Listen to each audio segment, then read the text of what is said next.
নমস্কাৰ যিসকল ব্যক্তি অৰ্থাৎ মোৰ ব্ৰাদাৰ এণ্ড ছিষ্টাৰে অহা ছেপ্টেম্বৰ মাহত চিটেট পৰীক্ষাত অৱতীৰ্ণ হ'ব বা বৰ্তমান চিটেট পৰীক্ষাৰ কাৰণে প্ৰস্তুতি চলাই আছে। চ' নতুন ৰিক্ৰুইটমেণ্টত চাকৰি পাবলৈ হ'লে ইয়াতে নতুন ৰিক্ৰুইটমেণ্ট মানে নতুন এডভাৰটাইজৰ কথা কৈছোঁ। চ' এই এডভাৰটাইজত যিটো LPUP নিউ ৰিক্ৰুইটমেণ্ট আহিব বা নতুন বিজ্ঞাপন আহিব, সেই বিজ্ঞাপনত নিজৰ চাকৰিটো নিশ্চিত কৰিবৰ কাৰণে কিমান নম্বৰ পাব লাগিব বা কিমান নম্বৰ পালে আত্মবিশ্বাস হ'ম যে নিজৰ ওপৰত গ্ৰান্টি দিব পাৰিম যে মই এবাৰ চাকৰিটো পামেই। চ' এই প্ৰশ্নবিলাক চবৰে মনত আহে, সকলোৰে মনত আহে বা মনত উদয় হয় কিমান নম্বৰ পালে একচুৱেলি মই এবাৰ চাকৰি পাম। চ' সেই বিষয়ে আলোচনা কৰিম। তাৰ আগতে দুটামান টিপছ দিব বিচাৰিছোঁ চিটেট পৰীক্ষাৰ কাৰণে কেনেধৰণে কিদৰে প্ৰিপাৰেশ্যন কৰিব লাগে, ক'ৰ পৰা পঢ়িব লাগে। অলৰেডি আপোনালোকে ফেচবুক বা ইউটিউববিলাকত পাইছে, কাৰণ আজিকালি কোনোবাই চাকৰি পোৱাৰ লগে লগে এটা ছিৰিজ ষ্টাৰ্ট হয়, 10-12টামান ছিৰিজ ষ্টাৰ্ট হয় যে মই কেনেকৈ পঢ়িছিলোঁ বা ক'ৰ পৰা পঢ়িছিলোঁ। এনেধৰণে বিভিন্ন গাইড দিয়া মানুহ আজিকালি যথেষ্ট থাকে। চ' যিসকল মানে নাম্বাৰ যথেষ্ট পাবলৈ সক্ষম হৈছিলে বা এবাৰতে ক্ৰেক কৰিছিলে এক্সামটো বা এবাৰতে চাকৰিটো পালে বা এক্সপিৰিয়েঞ্চ আছে, একেসকলৰ গাইডলাইনবিলাক আপোনালোকে অনুসৰণ কৰিব, যথেষ্টখিনি কাম দিব। কিন্তু এনেকুৱা বহুত দেখিছোঁ বা বহুত লগ পাইছোঁ যে চিটেট দিলে যেনে তেনে টানি টুনি চাকৰিটো পালে বা যেনেধৰণে হওক চাকৰি পালে, কিন্তু এডভাইচ দিয়ে, মিছ গাইড কৰি দিয়ে কিছুমানক, তেনেকৈও দেখিছোঁ। চ' সেই আপোনাক মিছ গাইড কৰিছে নেকি বা আপোনাক এই এডভাইচ দিয়া ব্যক্তিজন কিমান এক্সপিৰিয়েঞ্চ আছে এইখিনিৰ ওপৰতো বেছ কৰে বা এইখিনিও চাব।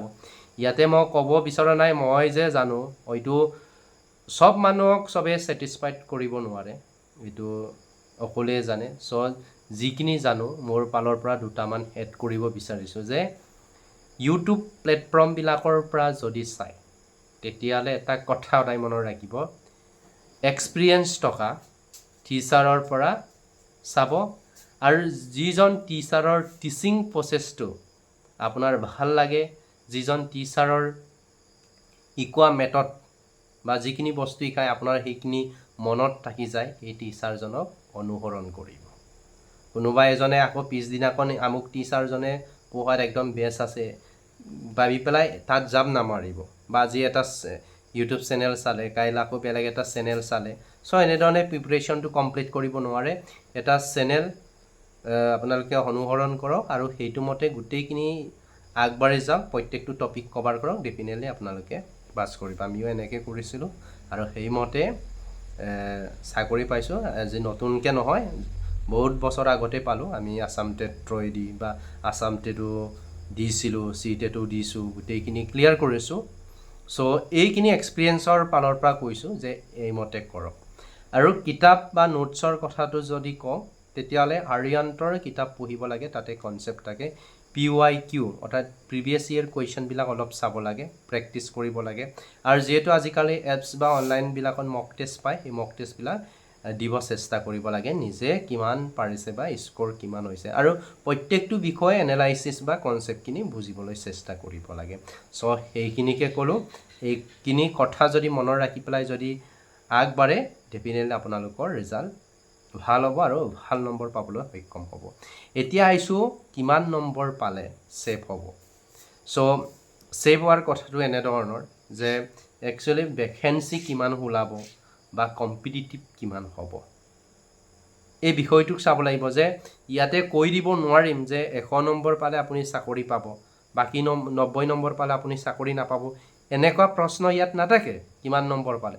চ' সম্পূৰ্ণ সেইটো বেছ কৰে যে একচুৱেলি ভেকেঞ্চি খালী পদ কিমান ওলাব, এইটোৰ ওপৰত বেছ কৰি পেলাই কাট অফ কিনি যায়, বা প্ৰত্যেক ডিষ্ট্ৰিক্টত কাট অফবিলাক বেলেগ বেলেগ হয়। চ' এইকাৰণে এডুকেশ্যন ডিপাৰ্টমেণ্টত টিচাৰ হ'বৰ কাৰণে অকল নম্বৰটোৱে যথেষ্ট নহয়, ডিষ্ট্ৰিক্ট চিলেকশ্যন কৰা বা আপুনি কেনেধৰণে ডিষ্ট্ৰিক্ট বাছনি কৰি এপ্লাই কৰিছে এইখিনিৰ ওপৰতো যথেষ্ট পৰিমাণে বেষ্ট কৰে। চ' মই কওঁ যে যিহেতু অনাগত সময়ত আহি থকা দিনবিলাকত কম্পিটিটিভ হৈ আছে, যে কোনোদিনে কাট অফ কমি নাযায়, কাট অফ অলপ হ'লেও বাঢ়িব, বহুত বেছি নাবাঢ়িলেও অলপ হ'লেও বাঢ়ি যায়, লাহে লাহে বাঢ়ি যায়, আগতকৈ কমি নাযায়। বহুত পোচ ওলালেও কেতিয়াও কাট অফ কমি নাযায়, বাঢ়ি যাবই। চ' মই কওঁ আপোনালোকক যিমান পাৰে নিজৰ বেষ্টটো দিব চেষ্টা কৰক, 110, 15 পাবলৈ চেষ্টা কৰক। যদি টেটত 10, 15 যদি পায়, তেতিয়াহ'লে নিজৰ ওপৰত আত্মবিশ্বাস আৰু আপুনি নিজকে ক'ব পাৰিব যে নতুন বিজ্ঞাপনত মই এটা চাকৰি ল'ম আৰু পাম বুলি নিজৰ মানুহ, বেলেগক নক'লেও নিজৰ মা দেউতা হয়তো ক'ব পাৰিবা নতুন ৰিক্ৰুইটমেণ্ট আহিলে মানে মই চাকৰিটো পাম বুলি। চ' এইখিনি বিশ্বাস ৰাখক।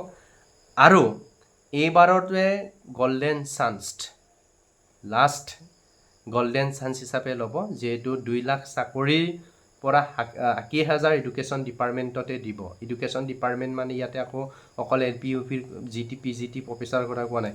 এডুকেশ্যন ডিপাৰ্টমেণ্টত চকীদাৰ থাকে, অফিচ এছিষ্টেণ্ট থাকে বা টেকনিচিয়ান থাকে, ইত্যাদি ইত্যাদি কৰিহে 80,000 মান হ'ব, প্ৰায় 80,000। আৰু এইখিনি পলিটিকেল পাব্লিচিটিৰ কাৰণে সেইখিনি বিষয়বস্তু কৈছে।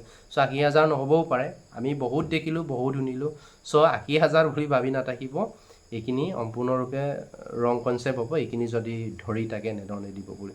চ' ধৰি ৰাখক যে LP/UPত 5,000, 4,000, 6,000 ওলাব, মনত এনেকুৱা এটা আইডিয়া লওক। আৰু তাৰ কাৰণে মই কিমান লেভেলত প্ৰিপেৰেশ্যন কৰিব লাগে এইখিনি ফ'কাছ কৰক, ডেফিনেটলি কামত আহিব। আৰু সেই 5 বছৰত একবাৰে ৰিক্ৰুইটমেণ্ট বা একবাৰে তোমাৰ নিযুক্তি দিব, আৰু সেই নিযুক্তিত আপুনি চাকৰি ল'বই লাগিব। যদি চাকৰি ল'ব নোৱাৰে, তেতিয়াহ'লে অনাগত সময়ত আপুনি কিন্তু অলপ কষ্টৰে জীৱন যাপন কৰিব লগা হ'ব পাৰে। চ' বিষয়খিনি মনত ৰাখিব, কেনেকৈ ক'ৰ পৰা আৰু ৰিভিজন কেনেকৈ কৰিব লাগে, টেষ্ট পেপাৰ কেনেকৈ এটেম্প কৰিব লাগে, এই বিষয়খিনি মনত ৰাখক। বা আপোনালোকে মই যিখিনি ক'লোঁ এইখিনি অনুসৰণ কৰিব চেষ্টা কৰক, ডেফিনেটলি আপোনালোকৰ গুড ৰিজাল্ট আহিব। চ' থেংক ইউ ছ' মাছ।